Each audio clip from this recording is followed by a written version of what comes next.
Okay, look at you. Are you like, is this a therapy session or is this an interview? I'm starting to unpack layers. If I shed a tear, you just give me a pat on the back. And I've been trying to live my life right. Really seems like all these dreams are things that keep me up at night. And if you feel like I feel, then this verse for you. Pain paid dues, some of my people lame make it through. Patiently persevered, pupils perch, punk fears. They ain't think I made it here. Tired but a good year.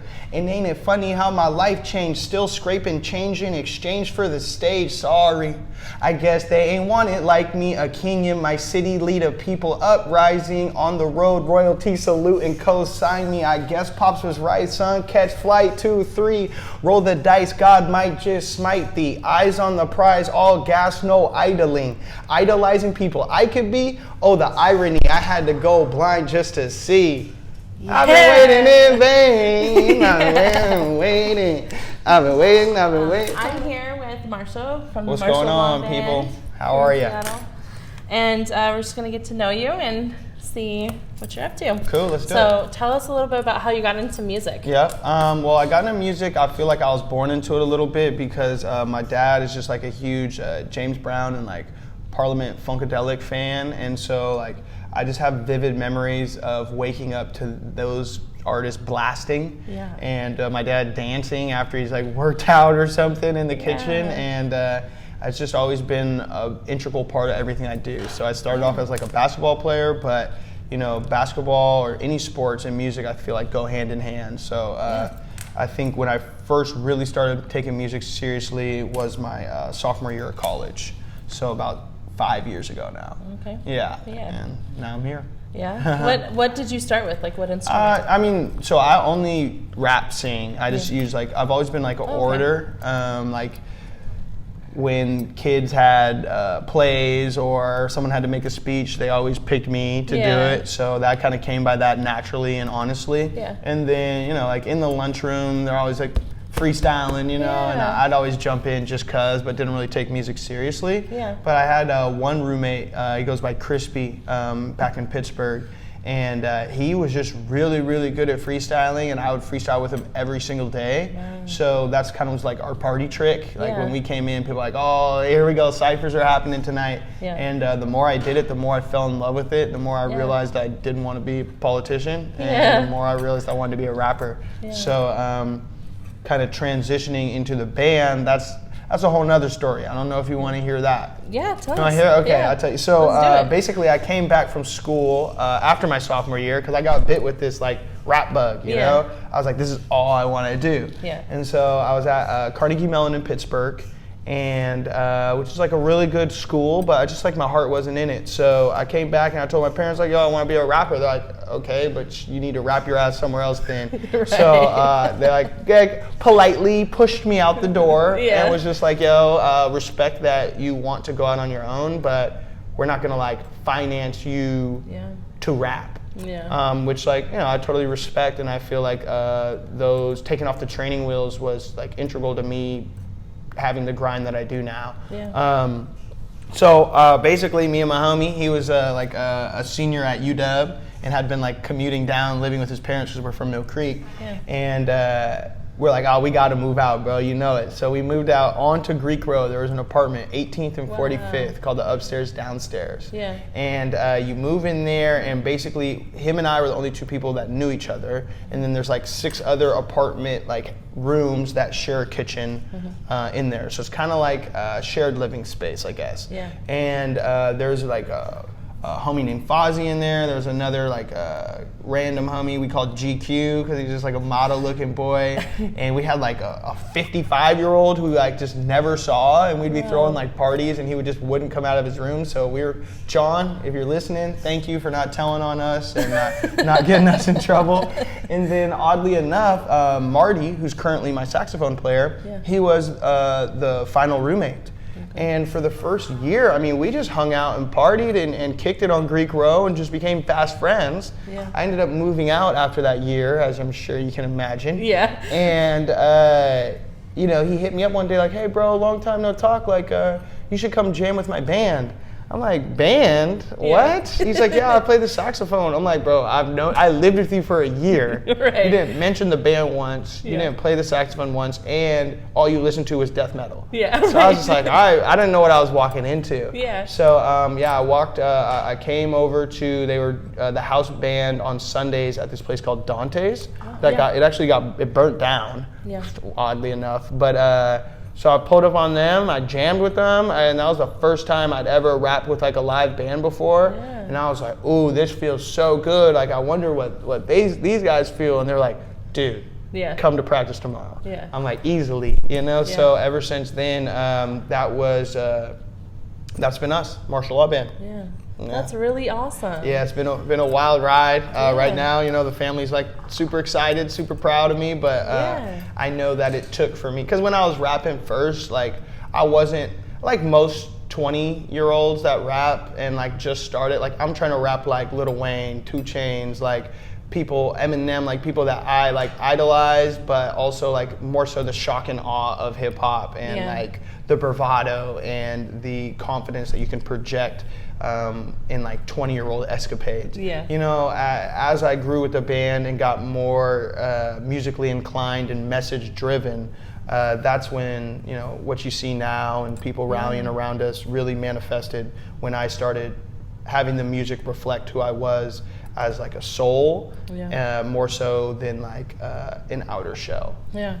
Where do the lyrics and things that you rap about, where does that come from? For this last like project that we released, No Sos the Hero's Journey, it was all centered around me reading books and then writing songs about the specific books. So all the books that I chose to read during that creation period were based on the hero's journey archetype. So that's like basically every story that you'll hear ever, from like Jesus, Hercules, Lord of the Rings, Epic of Gilgamesh. And then so I just read as many of those books I could find. I Googled, hey, top 10 hero's journey books, ordered 5 of them on Amazon right there, and I would just read, lock myself in my apartment at the time, and just read.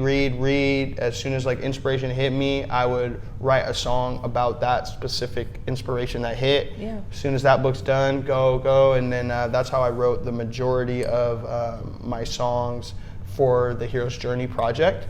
And that's like it's a long way to write songs. Yes. I'm not the fastest reader.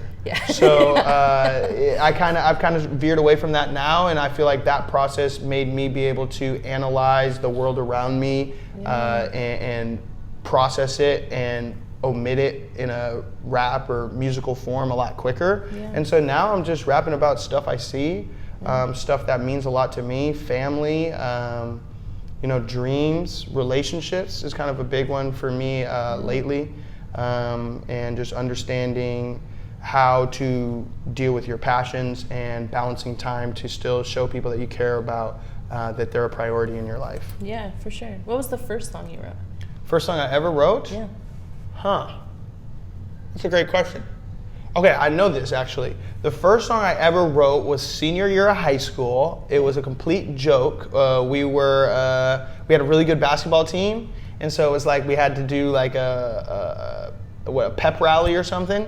And my bro had already done one, my quarterback, Andy Gay, who actually ended up sponsoring our main tour. Shout out Andy and Circle Water Bottle. Love you, bro. You got me into rapping. But he had already done a rap prior. So I was like, hey, let's do another rap, Actually, wow, I'm just now thinking of this. So we got in the studio, went over, we like wrote, made our track. I remember the chorus was like, move over, give the king his throne. Ain't no way we losing at home. Our destination is the T-Dome. So haters and bloggers, leave us alone. That was kind of, we barred out. And then like I remember giving everybody on the team like a specific bar shout out. And then at the pep rally, I forgot about this, we actually played with a band. There you go. Yeah. So that's where I got the band stuff from. Yeah. Wow. Okay, look at you. Are you like, is this a therapy session or is this an interview? I'm starting to unpack layers. If I shed a tear, you just like give me a pat on the back. Yeah. I might need a couch eventually. I think that's where we're headed towards, the therapy session. 45 minutes, gotta set the timer. Extra. So what other inspirations do you have? Like you mentioned like Eminem and well, let's see. Musically, rap-wise, Tupac's my favorite rapper. Okay. Then Eminem, Immortal Technique, who was actually in town last night. I walked by the Crocodiles going to Rashid's show at the Rendezvous. Yeah. And I walked by, I was like, who's at the Crocodile tonight? They're like, Immortal Technique. All Immortal Technique fans will give you the same look when you have Immortal Technique, man. And I love him for just like his political themes and his wordplay and storytelling. Yeah. And then, like Lil Wayne, Drake, Wiz Khalifa. When I got into Carnegie Mellon, I Googled Pittsburgh rappers. And I found Wiz Khalifa and Mac Miller on the same exact day. Wow. And this was when Wiz had just dropped Deal or No Deal and Mac had just dropped High Life. And so literally no one I knew of these artists. Yeah. And so like for the first 2 months I was hoarding them. I was just like, oh yeah, when I go to Pittsburgh, everyone's gonna know. And then it got so filthy that I couldn't contain it anymore. And so like you asked my whole friend group, I put them all on like Wiz Khalifa and Mac Miller. But outside of that, my influences are leaders, people that are able to see a vision before other people around them see it, and unite people to follow that vision and cause greater good. Yeah. So MLK, JFK, Bob Marley, Fred Hampton. These are the people that I look up to and I aspire to be like. Yeah. So you're very involved in the community and wanting to make a lot of change there. How do you use your music to be able to do that? Yeah, well, I mean, it kind of took like a purification process like we kind of already covered. So like all my music is designed for like 5-year-olds to, like I used to say 85-year-olds, then I met a 95-year-old at my concert once. So from 5-year-olds to 95-year-olds, and if there's any like 96-year-olds out there, you just gotta come and meet me and I'll change what I say. So like making it content that people can play at schools, people can play at family gatherings, and it's not going to have like a bunch of F-bombs or a bunch of N-words and this and that. I'm not going to pretend like in my private life I don't curse and don't clown around like the other rappers, but in my music and what I'm trying to do, I'm trying to spread it to as many people as possible. So one, I have to make it digestible for everyone. Some songs are less digestible than others, but for the vast majority of my catalog that I ever release is going to be music that like you could play for your mom and you wouldn't be like, and so that's number one is making it targeted to everybody, so that way I have a larger pool of people to draw from, and then making it uplifting, and I do my best to also make it nonpartisan.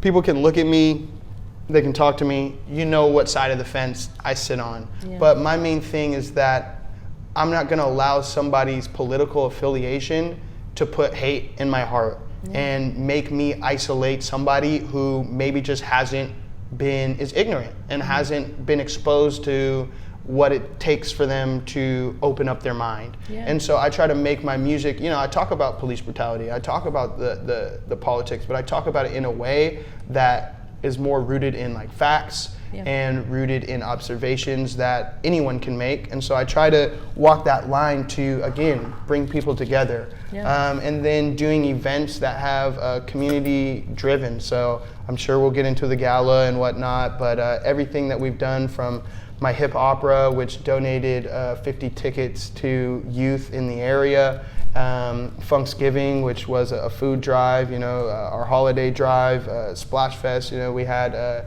community elements in that as well, and everything we do is aimed at uplifting others. Yeah, for sure. Why don't you tell us a little bit about the gala since you mentioned that? Okay, that's the big one. I gotta get a drink of water for that one. We'll just get into that. Yeah, so the Emerald City Gala is basically an idea that stemmed from 4 years of going out on Christmas Day, donating my time and my clothing to people experiencing homelessness. And so this year, I do that in conjunction with a group, Cozy Connections, which is also another biracial family from Mill Creek. So there's only like, I don't know, 10 of us out there. So we're all pretty tight knit. We all look out for each other. And so anything they do, I just naturally support. Butter Brown, who is the son of Anika Collins, who started Cozy Connections. He's like my little brother. I used to train him in basketball and whatnot. So, it's all family. It's all big family.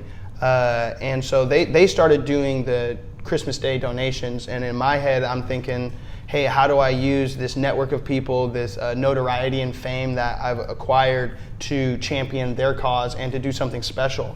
And so it started in my living room. I just threw a living room party. Chris King was the opener, acoustically playing, and then moved to, I believe, High Dive. After that, we were at Numos last year with the Nomads, and then this year we're taking over Numos, the Runway, which is the adjacent bar, and Barbosa. So we have like over 1,000-person capacity, and we're starting early and giving some of the ticket proceeds to charity, asking people to bring donations, and then the gala aspect of it is what I'm excited about because, ever since getting out of formal organizations, I don't really have a reason ever to dress up. And so this gala is a reason for people to dress up, to look their best, whatever that means, like you don't got to wear a ton of clothes, you don't got to wear no clothes, whatever that means to you, dressing up, looking fly, dressing to impress, that's what we want to see. And so we want to see creatives get a chance to put their stamp on what dress to impress looks like. We're going to have an artist mixer prior,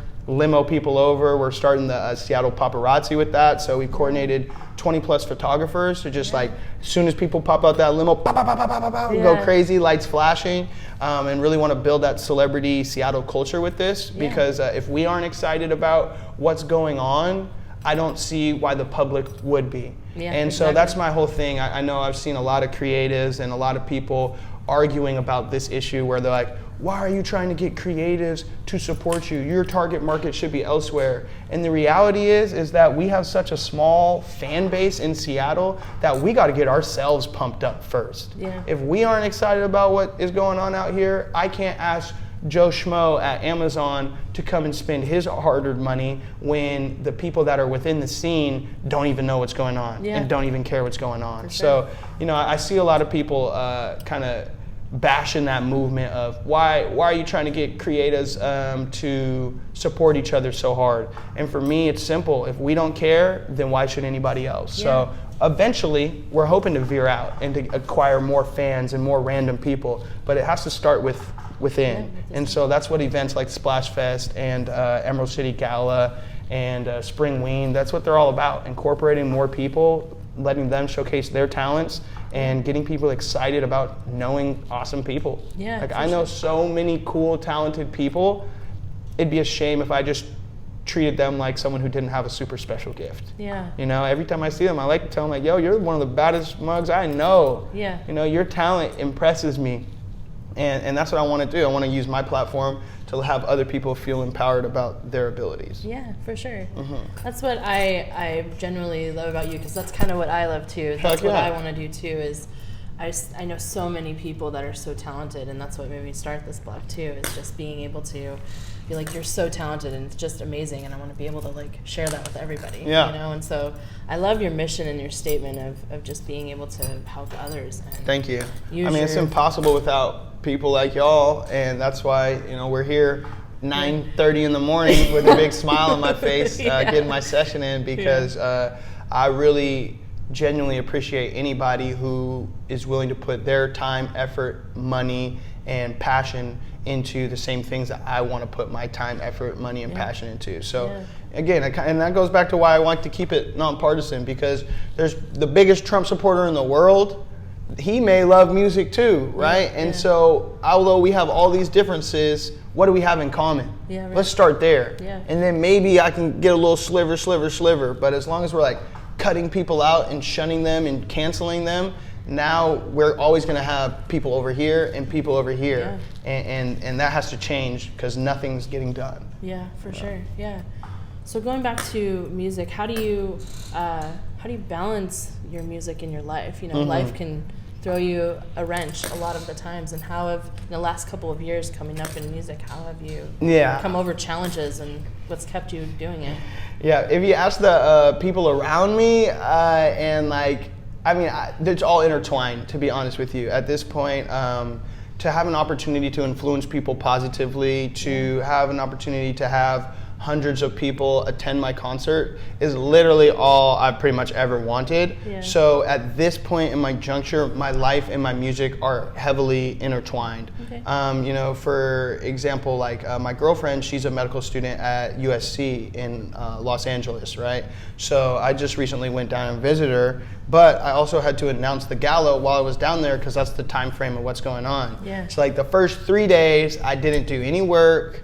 I hung out, but like when that 4th day started hitting, like your boy was like itching, and that was something that I had to explain to her, like, hey Danielle, you know, this is my passion, this is my window of opportunity, this is my moment.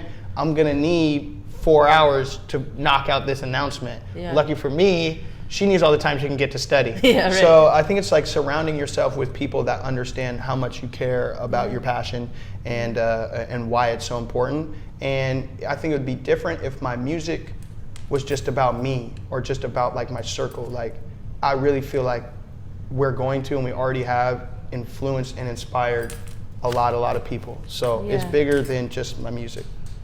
How do you get in that creative mode other than maybe reading a book? Is there other things that you do like that help you get into that mode of being able to just create? Totally. I mean, like when I start off, like any young people, you know, I might smoke a joint, you know, I might have me a little glass of Merlot or something and kind of get relaxed. Now that I'm becoming more controlled of my own faculties and my own decisions and the type of person I want to be, I like to like meditate, listen to other music that's kind of my vibe, and then just put on beats and start freestyling.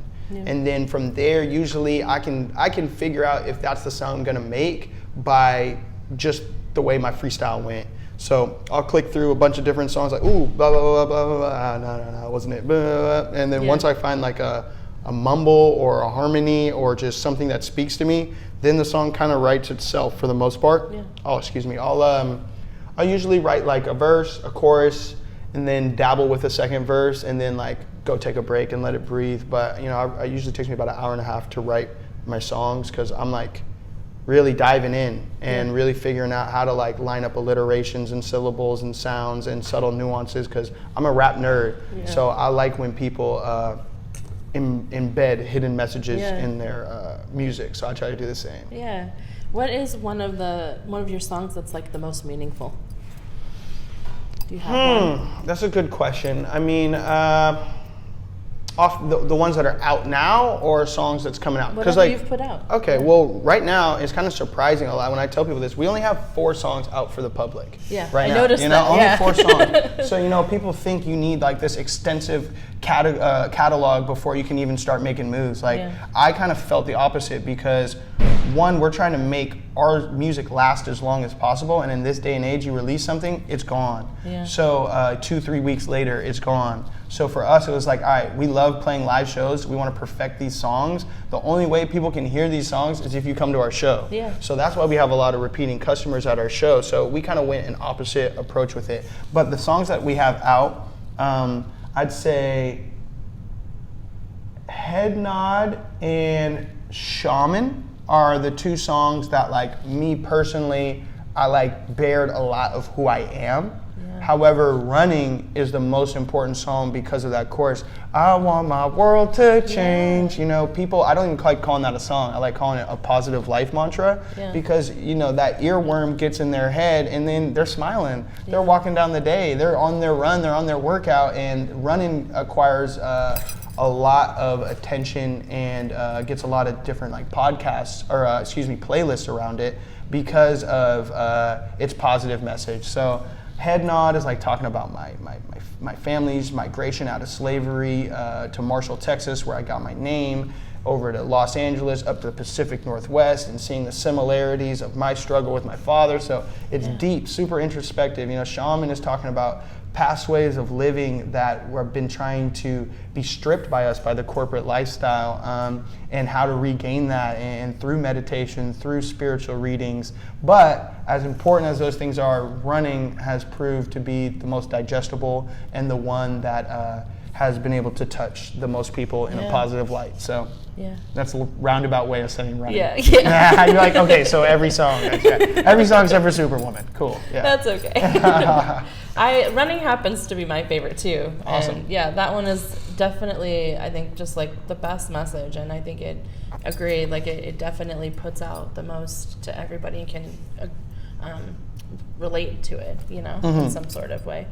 But with that, with social media being the way it is, like you're saying, it kind of goes out and it's gone. Yeah. Do you think it's helped you guys or hindered? I personally think it's helped us a lot. You talk to my bandmates, they're tired of playing the same songs over and over again. Like, how much longer can we be running, So we have about 12 songs in the vault. And, we've debuted a lot of those at our concerts. But I think if we wait any longer, it's going to start hindering us.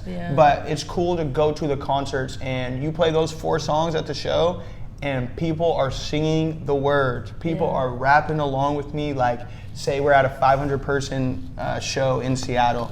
I'd venture to say 250 of those people know those 4 songs. Wow. And that to me is like almost surreal. So I think it's helped in that sense. Obviously, we've been able to gain momentum with only those 4 songs out. But we're going to release a song here, I think this month, called Selfish, which is really kind of talking about what we talked about earlier, balancing passion and time in relationships.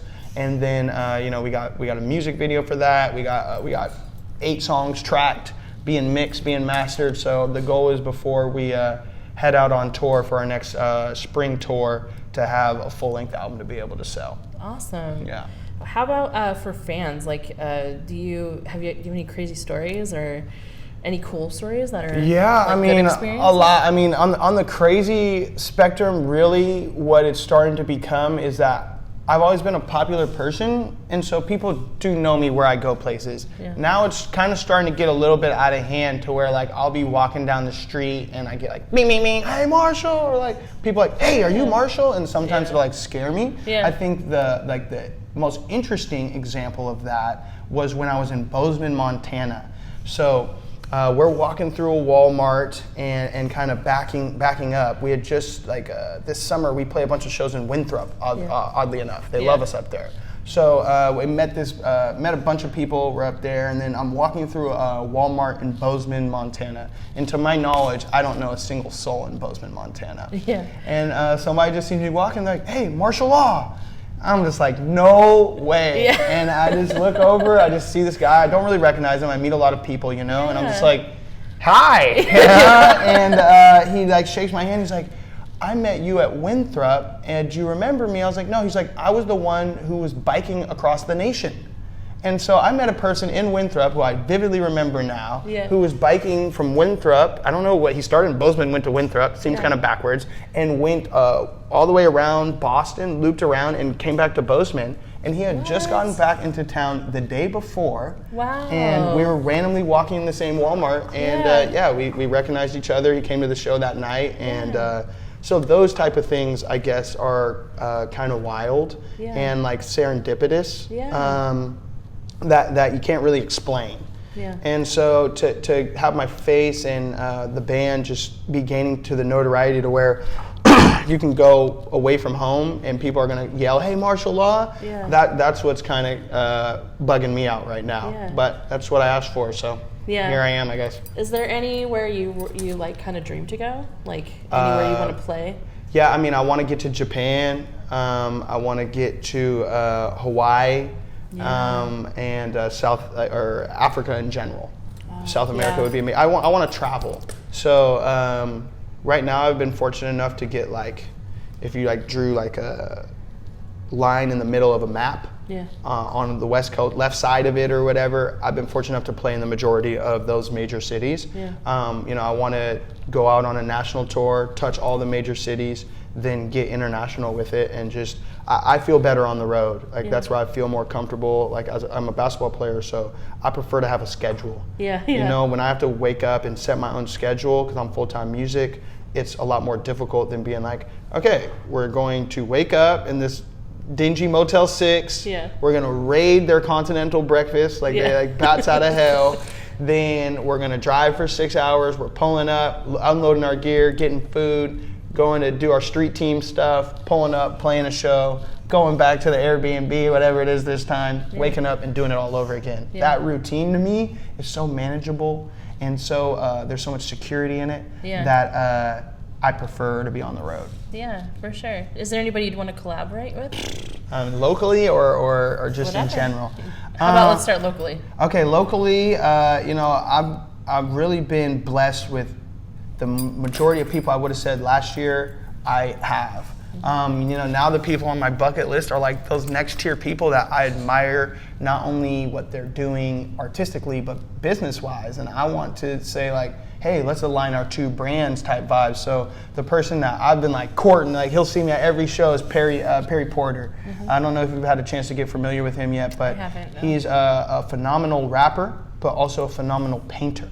Wow. And he'll do both on stage. What? Yeah, I mean, the guy's talent is next level. He's also sponsored by Papa Bueno, so we're Bueno Boys and stuff. And I think we got some things in the works coming down. So excited for that. And then people that I've just admired in the hip hop scene, you know, Gifted Gab. She's on a tour right now, doing her thing, national tour. I had a pleasure of meeting her maybe 2 weeks ago at Chase Fade Cypher. Super cool. Would love to do music with her.